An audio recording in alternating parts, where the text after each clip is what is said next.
لله رب العالمين والصلاة والسلام على محمد الأمين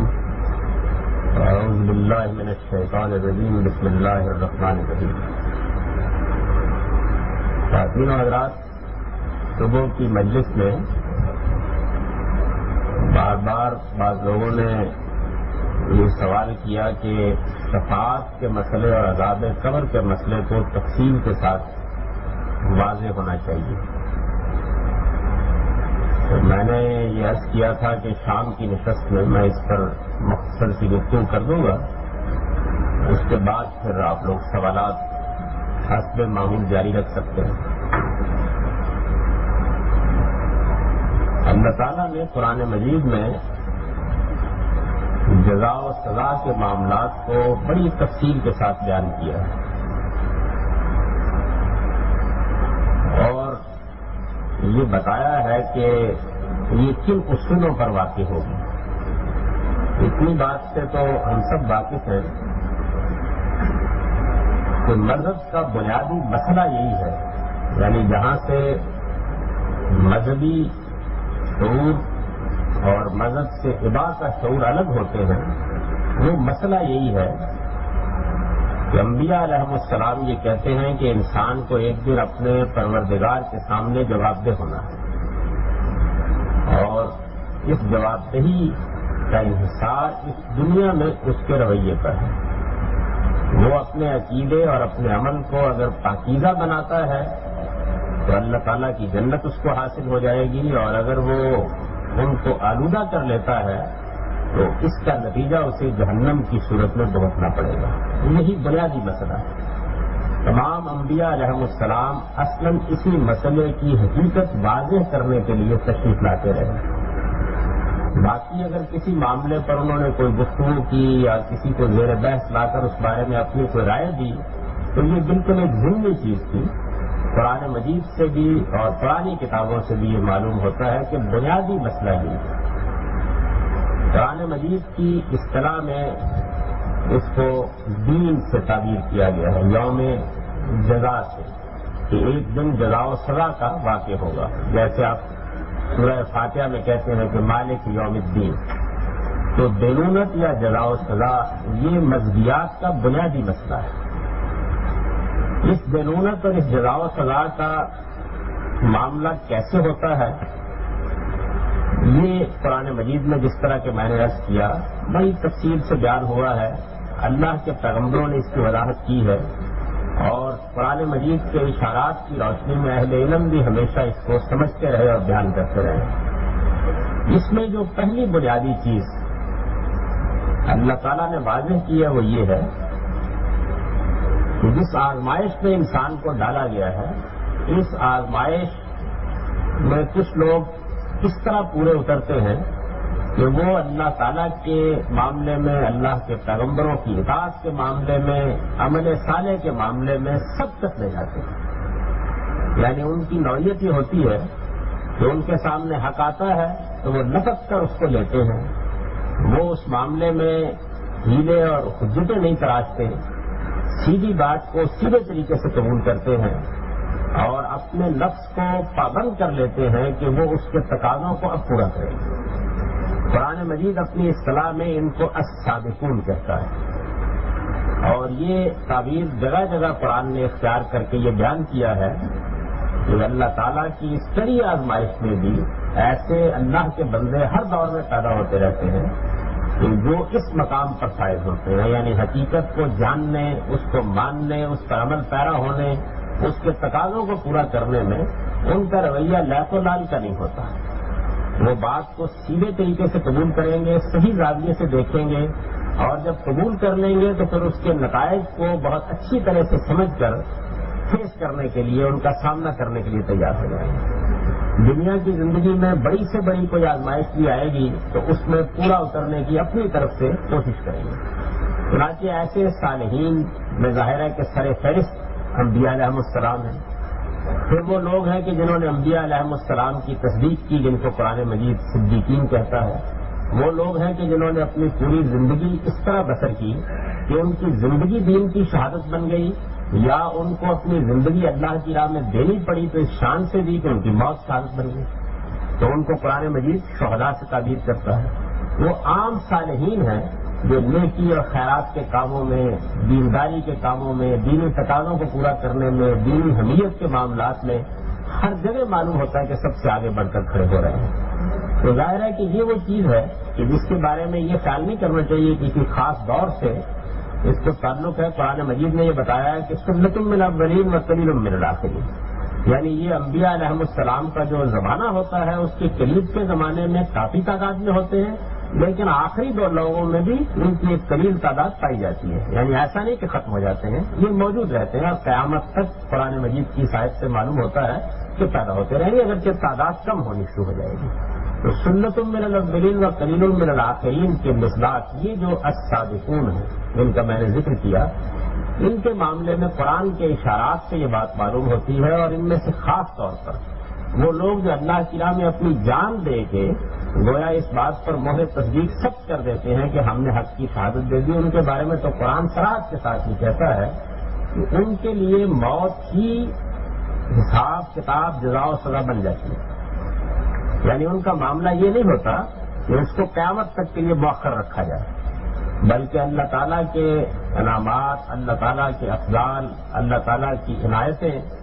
مرنے کے فوراً ہی بات شروع ہو جاتی ہے۔ چنانچہ قرآن مجید یہ بتاتا ہے کہ جیسے ہی وہ دنیا سے رخصت ہوتے ہیں تو ان کے لیے اللہ تعالیٰ کے فرشتے بشارتیں پیش کرتے ہیں۔ وہ مکالمے قرآن میں نقل ہوئے ہیں جس میں یہ بشارت ان کو دی جاتی ہے، اور موت کے ساتھ ہی ان پر واضح ہو جاتا ہے کہ وہ یہ بازی جیت کر آئے، انہوں نے جو کچھ پانا تھا اس کو پا لیا۔ اب اللہ تعالیٰ ان کے ساتھ سے کیا معاملہ کرتے ہیں، یہ بات بھی قرآن مجید نے واضح کر دیا کہ عند ربہم یرزقون، یعنی اللہ تعالیٰ کی عنایتیں، افضال ان پر ہوتے رہتے ہیں، اور ان کے لیے ایک نوعیت کی بیداری کی زندگی ہوتی ہے جس سے وہ گزر رہے ہوتے ہیں۔ یعنی اللہ تعالیٰ ان کو ایسی صورتحال میں رکھتے ہیں جس میں ان کے لیے جنت کی نعمتوں کا ایک پرتو فوراً ہی پڑنا شروع ہو جاتا ہے، اور جب تک قیامت قائم نہیں ہوتی ایسے ہی ان کے ساتھ رہے گا۔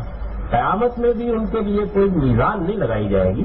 بلکہ بس معاملات جو ہے ان کو واضح کرنے کے بعد ان کے لیے جنت کا فیصلہ تو ہو ہی چکا، وہ ثابت ہو جائے گا۔ ایک گروہ یہ، اس گروہ کو ظاہر ہے کہ نہ کسی سفارش کی ضرورت ہے، نہ کسی اور معاملے کی ضرورت ہے، یہ تو حساب و کتاب سے بالاتر گروہ ہے، اس کی نوعیت یہ ہے، اور نہ قیامت اس کے لیے یوم الحساب ہے۔ یعنی یہ اللہ تعالیٰ کے حضور میں پہنچا اور اللہ کی بشارتوں، اللہ کے عنایات، اللہ کے افضال کا مورد بن گیا۔ اس کو قرآن نے بڑی وضاحت سے بیان کیا۔ اس کے ساتھ ایک بالکل اس کا برعکس گروہ ہے، اس کا بھی ذکر قرآن میں آتا ہے۔ وہ گروہ وہ ہے کہ جس کے اوپر اس دنیا میں اللہ تعالیٰ اپنی حجت تمام کر دیتے ہیں۔ اس اتمام حجت کی مختلف نوعیتیں ہیں، یعنی خود پروردگار نے ایسے اسباب پیدا کیے کہ یہ بات واضح ہو گئی کہ یہ آدمی حق کو جان گیا ہے یا یہ قوم حق کو جان گئی ہے، اور اس کے بعد بھی یہ سرکشی اور تمرد کے ساتھ حق سے انکار کرتی ہے۔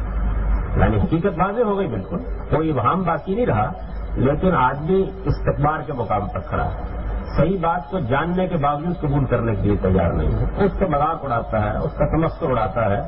اور یہ نہیں ہے کہ اس پر بات واضح نہیں ہے یا اسے کوئی غلط فہمی ہوئی ہے۔ چنانچہ یہ اتمام حجت کا ایک پورا قانون ہے جو قرآن مجید میں بیان ہوا ہے۔ اس کی جو آخری شکل اللہ تعالیٰ بیان کرتے ہیں وہ یہ ہے کہ وہ اپنا کوئی رسول کسی قوم میں مبعوث کر دیتے ہیں، پھر وہ یہ کہتے ہیں کہ وہ ہمارا پیغمبر جب زمین پر آتا ہے تو وہ اپنی قوم کو اپنے اس منصب سے آگاہ کرتا ہے کہ میں اللہ کا رسول ہوں، مجھے اس منصب پر فائز کیا گیا ہے، اور میرے ذمے یہ کام لگایا گیا ہے کہ میں تم پر خدا کی حجت پوری کر دوں۔ یہ قرآن کی خاص اصطلاح ہے، حجت پوری کر دوں، یعنی حق کو اس طرح واضح کر دوں، اس طریقے سے مبرہن کر دوں کہ پتھر پکار اٹھیں گے یہی حق، کسی آدمی کو اس معاملے میں کوئی ابہام باقی نہ رہے۔ یہ کام جو اللہ کے رسول کرتے ہیں اس کی ایک مدت ہے، پھر قرآن مجید میں بیان ہوتا ہے کہ اس کا ایک ایسا نہیں کہ یہ 2 دن میں ہو جاتا ہے، 4 دن میں ہو جاتا ہے، یعنی کسی میں 10 سال، کسی میں 15 سال، کسی میں 20 سال وہ یہ کام انجام دیتے ہیں۔ اس میں ہر پہلو سے انذار کرتے ہیں، حقائق کو واضح کرتے ہیں، نشانیاں پیش کرتے ہیں، جو ان کے مخاطبین اعتراضات کرتے ہیں ان کے جوابات دیتے ہیں، یعنی ایک لمبی بحث ہے جس کی تفصیل قرآن مجید میں دیکھی جا سکتی ہے۔ قرآن مجید اصل میں اتمام حجت کی چونکہ کتاب ہے تو اس وجہ سے اس میں یہ سرگزشت بیان ہوئی ہے ساری کی ساری، رسالت مآب صلی اللہ علیہ وسلم نے یہ کام کیسے کیا، کن مراحل سے گزرا. بالعموم جو اس کے مراحل ہیں وہ اگر آپ پورے قرآن میں دیکھنا چاہیں تب بھی واضح ہیں، ورنہ ایک سورہ نوح میں سارے واضح کر دیے اللہ تعالیٰ نے. یعنی اس میں انذار کا مرحلہ ہوتا ہے، پھر انذار عام کا مرحلہ ہوتا ہے، پھر اتمام حجت کا مرحلہ آ جاتا ہے جس میں بات واضح ہو جاتی ہے، یہاں تک کہ اللہ کے پیغمبروں کو حکم دیا جاتا ہے کہ وہ اپنی قوم کو چھوڑ دیں. یہ جو مرحلہ ہے، جو لوگ اس مرحلے تک بھی حق کو قبول کرنے کے لیے تیار نہیں ہوتے اور اس کے مقابلے میں ڈٹے ہوئے ہوتے ہیں، اور یہ بات واضح ہو جاتی ہے کہ یہ حق کو سمجھ گئے ہیں، یعنی ان کو اس معاملے میں کوئی ابہام، کوئی شبہ باقی نہیں ہے. اصل میں یہ وہ گروہ ہے کہ جس کے بارے میں ہم پھر یہ کہتے ہیں کہ اس پر اللہ کی حجت تمام ہو گئی. اس اتمام حجت کے معاملے میں بھی پیغمبر کوئی فیصلہ کرنے کی پوزیشن نہیں ہوتے کہ وہ کہہ دیں کہ اب ہم نے حجت پوری کر دی، بلکہ قرآن مجید نے اس معاملے میں خود دو جلیل القدر پیغمبروں کو لے کر بتا دیا ہے کہ اس کا علم اللہ ہی کو ہوتا ہے. یعنی سیدنا ابراہیم علیہ السلام ظاہر ہے کہ بہت جلیل القدر پیغمبر ہے، ابو الآباء ہیں پیغمبروں کے. اللہ تعالیٰ قرآن میں ان کا ذکر کرتے ہیں تو معلوم ہوتا ہے کہ قلم توڑ دیں گے، یعنی ان کی نوعیت ایسی. اس کے باوجود قوم لوط کے اوپر اللہ تعالیٰ نے جب یہ عذاب کا فیصلہ کیا اور کہا کہ اتمام حجت ہو گیا ہے اور اس کے بعد اب اس قوم کو تباہ کر دیا جائے گا، کیونکہ اتمام حجت کے بعد تو پھر مسئلہ ختم ہو جاتا ہے، تو وہ اللہ تعالیٰ کے ساتھ قرآن کہتا ہے کہ مجادلہ کرنے لگ گئے. انہوں نے کہا کہ نہیں اللہ تعالیٰ یہ تو ابھی کچھ بھی نہیں ہوا، یعنی وہ اس کو پوری طرح سمجھ نہیں پا رہے تھے. اس مجادلے کی تفصیل بیان ہوئی ہے بائبل میں. انہوں نے کہا کہ مالک اگر وہاں 50 راستباز ہوں پھر بھی تو تباہ کر دے گا ان کو. تو اللہ تعالیٰ نے فرمایا کہ اگر 50 ہو تو نہیں کروں گا، لیکن 50 بھی نہیں. انہوں نے اگر 40 ہو، انہوں نے کہا 40 بھی نہیں. انہوں نے کہا اگر 30 ہو، انہوں نے کہا اتنے بھی نہیں. انہوں نے کہا اگر 10 ہو، انہوں نے کہا اتنے بھی نہیں. پھر وہ خاموش ہو. تو قرآن نے اس مجادلے کا حوالہ دیا ہے. ابراہیم اتنے زیادہ اللہ تعالیٰ کی طرف رجوع کرنے والے، ایسے رقیق القلب، ایسے نرم خو تھے کہ وہ ایک قوم کی محبت میں اللہ سے مجادلہ کرنے لگ گئے. بڑی تعریف کے انداز میں یہ بات کہی ہے. تو یہ جو مقام ہے، اس مقام تک جو لوگ دنیا میں پہنچ جاتے ہیں، ظاہر پیغمبروں کے زمانے میں جو پہنچ جاتے ہیں ان کا ہمیں علم ہو جاتا ہے، اس لیے کہ اللہ تعالیٰ ایک خاص موقع پر بتا دیتے ہیں کہ اب اس گروہ کے اوپر حجت تمام ہو گئی. اور جو پیغمبروں کے زمانے میں نہیں لیکن اللہ تعالیٰ مختلف ذرائع سے ان پر حجت تمام کر دیتا ہے، بھی کر رہا ہے، ان کے بارے میں ہمیں معلوم نہیں ہوتا، ہم نہیں جانتے ہوتے، اور ظاہر ہے کہ ہم کوئی فیصلہ بھی نہیں کر سکتے. تو یہ وہ لوگ ہیں کہ جن لوگوں کے معاملے میں پھر قیامت کوئی یوم الحساب نہیں ہوتی پہلے گروہ کی طرح. یعنی ان کے لیے تو قرآن مجید سے معلوم ہوتا ہے کہ اسی دنیا میں ان کے اوپر عذاب ہے. ایسے لوگ جو ہیں اسی دنیا میں قومی حیثیت سے ہوں تو رسولوں کے اتمام حجت کے بعد عذاب آ جاتا ہے، مٹا دیے جاتے ہیں دنیا سے، جیسے کہ قوم لوط کے ساتھ ہوا، قوم نوح کے ساتھ ہوا، قوم عاد کے ساتھ ہوا، سمود کے ساتھ ہوا. یہ اللہ تعالیٰ نے بتا دیا. اس طرح کے مستقبلین کے بارے میں اللہ تعالیٰ یہ فرماتے ہیں، یعنی جن پر حجت تمام ہو گئی اور انہوں نے حق کو ماننے سے انکار کر دیا. اللہ تعالیٰ کہتے ہیں کہ اونٹ سوئی کے ناکے میں داخل ہو سکتا ہے، یہ جنت نہیں جا سکتا. یعنی ان کا معاملہ بالکل واضح ہے. ایسا نہیں ہے کہ کوئی حساب کتاب ہونا ہے یا اس طرح کی بات ہونی ہے. یہاں عذاب آتا ہے اور اس عذاب کے فوراً بعد ان کے لیے برزخ میں بھی، یعنی قبر کی زندگی جس کو آپ کہتے ہیں، اس میں بھی یہ صورتحال شروع ہو جاتی ہے. اور ان کی زندگی بھی ایک طرح سے ایسی ہوتی ہے کہ جس میں ان کو صبح و شام ان کا ٹھکانہ دکھایا جاتا رہتا ہے. چنانچہ سورہ مومن میں فرعون کے لوگوں کے بارے میں جن پر اسی طرح حجت تمام ہو گئی کہ اللہ تعالیٰ نے یہ فرمایا ہے کہ صبح و شام ان کا ٹھکانہ، ان کے لیے تیار کی گئی جہنم ان کے سامنے پیش کی جاتی ہے. یہ معاملہ ان کے ساتھ شروع ہو جاتا ہے. اور قیامت کے بعد اسی آیت میں اللہ تعالیٰ یہ کہتے ہیں کہ اشد العذاب، یعنی سخت ترین عذاب سے دوچار کر دیے جاتے ہیں. ان کا مسئلہ بھی یہ نہیں ہے کہ ان کے لیے کوئی درگزر یا کوئی معافی کا سوال یا کوئی مؤخر کرنے کا یا برزخ کی زندگی میں کوئی سکون و اطمینان کا مرحلہ یا قیامت میں کوئی حساب کتاب کا معاملہ یا میزان یا کچھ نہیں ہے. معاملہ ختم ہو جاتا ہے. تو یہ دو کیٹیگری جو ہے اس کو قرآن مجید نے بالکل الگ واضح کر دی ہے. یعنی ان کے لیے ایک طرح کی ایسی زندگی شروع ہو جاتی ہے مرنے کے بعد جس میں ایک گروہ کے لیے ان ربہم یرزقون کی کیفیت ہوتی ہے، یعنی اللہ کی عنایتیں اس پر شروع ہو جاتی ہیں، اور اس گروہ کے لیے ایک نوعیت کا عذاب شروع ہو جاتا ہے. یہ جو بہت سی حدیثوں میں آپ یہ دیکھتے ہیں کہ رسالت مآب صلی اللہ علیہ وسلم نے ہم کو یہ خبر دی کہ لوگوں سے اس طریقے سے سوالات کیے جا رہے ہیں اور ان کو رسالت مآب صلی اللہ علیہ وسلم دکھا کر کہا جا رہا ہے کہ آپ ان کے بارے میں کیا رائے رکھتے ہیں. یہ وہ لوگ ہیں جن پر حضور نے اتمام حجت کر دیا. یعنی یہ وہ لوگ ہیں کہ جن کے ساتھ یہ معاملہ، اور اس کے بعد بڑی تفصیلات ہیں کہ ان کے ساتھ کیا معاملہ ہوتا ہے. یہ ہر شخص کا ذکر نہیں ہے. چنانچہ یہ میں نے اس کا درس کیا ان روایات کا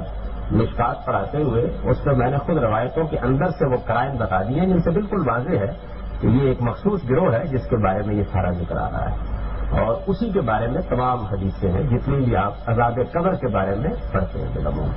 تو ان دونوں گروہوں کا معاملہ تو اس طرح سے. ان دونوں گروہوں کے بعد پھر یہ معلوم ہوتا ہے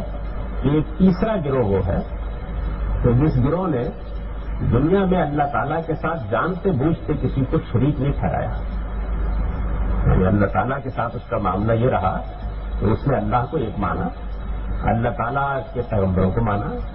آخرت پر اعتقاد رکھا، اور یہ سمجھ لیا کہ مجھے ایک دن اپنے مالک کے سامنے جواب دہ ہونا ہے، اور بہرحال اسی طرح مالک کے سامنے جا کر اپنا سب پیش کرنا. جب ہم کہتے ہیں کہ جانتے بوجھتے شرک نہیں کیا تو اس کا مطلب کیا ہوتا ہے؟ اس کا مطلب یہ ہوتا ہے کہ اللہ کو تنہا رب مانا، اللہ کو تنہا الہ مانا، اور اللہ ہی کے سامنے پیشی کے احساس کے ساتھ زندگی بسر. یہ تینوں چیزیں توحید کا یا شرک نہ کرنے کا ناگزیر لازمی تقاضا ہے. یعنی کسی کو نہ قیامت میں اللہ تعالیٰ کے معاملات میں شریک مانا اور نہ دنیا میں مانا. تو یہ جو چیز ہے جن لوگوں نے نہیں اختیار کی، اور اس کے بعد وہ اس درجے پر بھی نہیں پہنچے کہ جو درجہ سابقون کا جس کا میں نے پہلے ذکر کیا. یعنی غلطیاں بھی ہو گئی، کوتاہیاں بھی ہو گئی، کسی معاملے کو سمجھنے میں بھی غلطی کھا گئے، کسی معاملے پر عمل کرنے میں بھی غلطی کھا گئے، گناہ کی زندگی میں بھی بعض اوقات پاؤں پڑ گئے. اس طرح کے بہت سے معاملات ہم میں سے ہمارا شمار سب اسی ضمن میں آتے ہیں تو ہمارے ساتھ ہو جاتے ہیں. یہ جو گروہ ہے اس کے بارے میں اللہ تعالیٰ یہ فرماتے ہیں کہ قیامت جب برپا ہوگی تو قیامت کے دن سے پہلے تک ان کے معاملات معلق رکھے جائیں گے. یعنی ان کے ساتھ مرنے کے فوراً بعد کوئی معاملہ نہیں ہوتا، ان کا معاملہ معلق کر دیا جاتا ہے. وجہ کیا ہے؟ وجہ یہ ہے کہ یہ جس کو قرآن میں بیان کے خلقوا عملا صالحا وسیئا، ان کے یہاں نیکی بھی ہے برائی بھی ہے. اب اس نیکی اور برائی کا وزن کیا ہے؟ یہ مسئلہ مشکل ہو گیا نا. توحید کو مانتے ہیں، اللہ تعالیٰ پر ایمان رکھتے ہیں، آخرت کے معاملے میں یقین رکھتے ہیں، شرک اس کے ساتھ جانتے بوجھتے نہیں کیا، ایک ایسی زندگی بسر کر رہے ہیں کہ جس زندگی میں غلطیاں ہیں، کوتاہیاں ہیں، تو اب ظاہر ہے کہ یہ اب اعمال نامہ ہے جس میں فیصلہ کرنا ہے. اس کے لیے یہ ضروری ہے کہ یہاں تو اتمام حجت ہو نہیں سکا، وہاں ہو، تو پھر ان کو بالکل نہیں چھڑا جاتا، ان کو سلا دیا جاتا ہے، اور یہ سوئے رہتے ہیں یہاں تک کہ قیامت میں اٹھائے جائیں گے. اور جب قیامت میں اٹھائے جائیں گے تو پھر اس وقت ان کو یہ بتایا جائے گا کہ اب یہ آپ کے سامنے میزان لگی ہوئی، آپ نے جو رویے اختیار کیے ہیں ان کا پورا کچا سٹھا یہاں موجود ہے. یہ میزان اب آپ کی نیتیں، آپ کے محرکات، آپ کے اعمال، آپ کے فیصلے، ہر چیز کو کھول کر بتا دے گی کہ اس میں سے خیر کا عنصر زیادہ تھا یا شر کا عنصر زیادہ تھا، یہ بتا دے گی. چنانچہ جب یہ معاملہ ہوگا کہ میزان بتائے گی تو پھر وہ ظاہر ہے کہ وہ چیز آ جائے گی. اس کو قرآن نے بیان کیا کہ فاما من ثقلت موازینہ فہو فی عیشۃ راضیہ واما من خفت موازینہ فامہ ہاویہ. یعنی ایک گروہ وہ ہوگا کہ جس کی میزان بھاری ہوگی، اس میں نیکی کا پلڑا جھک جائے گا، اور یہ معلوم ہوگا کہ انہوں نے اللہ تعالیٰ کو مانا اور اس کے تقاضوں کو پورا کرنے میں اگرچہ غلطیاں کی، لیکن بہرحال ان کی غلطیاں ایسی نہیں تھیں کہ وہ غلبہ پا لیتی ان کے اوپر. انہوں نے نیکی اور برائی کے معاملے میں ایک بازی تھی جو ایک حد تک جیتی. اصل میں یہی لوگ ہیں جن کو قرآن مجید اپنی اصطلاح میں اصحاب الیمین کہتا ہے. یعنی ان کے اعمال نامے کا ریکارڈ ان کے دائیں ہاتھ میں پکڑا دیا جائے گا. یہ ان کے لیے خوشخبری ہوگی کہ یہ میزان جو لگی، حساب کتاب ہوا. حساب کتاب سے پہلے تو ظاہر ہے کہ کوئی معلوم نہیں ہوگا، لیکن یہ کہ پتہ چل جائے گا آپ کے ٹھیک ہے اب کامیاب ہو گئے. تو قرآن مجید بیان کرتا ہے کہ ینقلب الی اہلہ مسرورا، یعنی جو حساب کتاب کی جگہ ہے جہاں آپ کا رزلٹ مل رہا ہے، وہاں سے یہ رزلٹ لینے کے بعد بہت مسرور اپنے اہل و عیال میں آئیں گے کہ وہ مسئلہ ٹھیک ہوگا، معاملہ ٹھیک ہوگا. سابقون ان کے لیے بتا دیا میں نے آپ کو. ظاہر ہے یہ لوگ جو ہیں ان کے بارے میں قرآن مجید کہتا ہے فہو فی عیشۃ راضیہ، یعنی یہ لوگ ہیں کہ جن کو پھر کسی کی کوئی ضرورت نہیں پڑے گی، یہ اپنے اعمال ہی کی بنیاد کے اوپر جنت میں چلے جائیں. دوسرا گروہ یہ ہو گیا. اب اس کے ساتھ ہی وہ تیسرا وجود میں آ گیا. میزان لگی، میزان لگنے کے بعد نیکی اور خیر کا پلڑا بھاری نہیں ہو سکا. اس میں ایسے لوگ بھی ہو سکتے ہیں کہ جن کے ہاں معمولی فرق رہ گیا، ایسے بھی ہیں کہ جن کے ہاں سرے سے نیکی نام کی کوئی چیز ہی نہیں پائی گئی، اگرچہ وہ اپنے عقائد کے لحاظ سے اچھے ہی لوگ تھے لیکن بالکل ہی شیطان کے حوالے اپنے آپ کر بیٹھے، تو مختلف کیٹیگری جن کی ہوں گی۔ یہ جتنے بھی لوگ ہیں ان کے بارے میں قرآن کا فیصلہ یہی ہے کہ یہ جہنم کا فیصلہ ان کے بارے میں کر دیا جائے گا، لیکن ان کے لیے ابدی جہنم کا قرآن مجید نے کہیں ذکر نہیں کیا۔ یہ وہ گروہ یعنی ابدی جہنم کا ذکر اسی ابتدائی گروہ کے لیے ہے جس کا میں ذکر کر دوں جس کے لیے عذاب یہاں شروع ہو جاتا ہے، ان کے لیے ایسا کوئی ذکر نہیں کیا گیا اور یہ بتا دیا گیا ہے۔ ان کا جہاں تک تعلق ہے ان کے اعمال کی نوعیتیں، مثال کے طور پر ان میں سے کسی آدمی نے کسی کو قتل کیا ہوا، معافی نہیں مانگی، توبہ نہیں کی، ظاہر ہے کہ اب اگر قتل کیا ہوا ہے تو اب جرائم کی تقسیم ہونی شروع ہو گئی کہ اس جرم کی سزا ابدی جہنم ہے، قرآن مجید نے بیان کر دیا۔ اسی طرح کسی آدمی نے ان میں سے کوئی ایسا کام کیا ہوا ہے کہ جس نے اس کے اعمال کو اس طرح ختم کر دیا کہ کوئی چیز ہی پیش کرنے کے لیے اللہ کے حضور میں باقی نہیں، اس کا بھی ذکر کیا قرآن مجید نے۔ تو بعض لوگ ایسے بھی ہوتے ہیں کہ کسبت سیئۃ و احاطت بہ خطیئۃ، تو مطلب یہ کہ گناہ کی زندگی اختیار کی اور پھر گناہ ہی میں جیے، گناہ ہی میں مرے،